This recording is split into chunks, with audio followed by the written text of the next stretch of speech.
बात करें भाई गोलू राजा का ना, गोलू राजा यानी कि स्टेज स्टार इनको बोला जाता है, स्टेज शो स्टार बोला जाता है गोलू राजा को।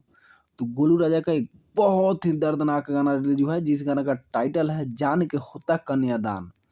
तो भाई जान के होता कन्यादान, अगर आप लव स्टोरी गाना सुनना चाहते हैं तो भाई एक बार जाके जरूर सुने। अगर आप किसी से प्यार करते हैं, कभी किए हो या करेंगे, तो भाई एक बार जाके गाना जरूर सुने, जान के होता कन्यादान। बहुत ही अच्छा गाना है जान के होता कन्यादान। जितना तारीफ करें कम पड़ जाएगा भाई। तो पल्लवी सिंह इसमें एक्टिंग की हुई है, बहुत ही अच्छा एक्टिंग की हुई है पल्लवी सिंह भी। जान के होता कन्यादान, एक बार जाके गाना सुने और गोलू राजा को सपोर्ट करे भाई। स्टेज शो स्टार इनको, इनके जैसा स्टेज शो कोई नहीं करता है भोजपुरी इंडस्ट्री में। गोलू राजा के जैसा स्टेज शो कोई नहीं करता है। तो भाई आप लोग जाकर गाना को सुने, साथ ही साथ गोलू राजा के फैन जितने भी हैं, आप लोग मेरे चैनल को लाइक कमेंट और सब्सक्राइब करें और वीडियो को शेयर करें।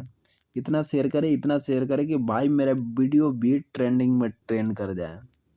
साथ ही साथ आप लोगों को मेरे तरफ से नया साल की ढेर सारी शुभकामनाएं। और भाई किसी से भी प्यार किए हो कभी या करते हो तो एक बार गाना जरूर सुने, जान के होता कन्यादान। Thank you so much video watch करने ला।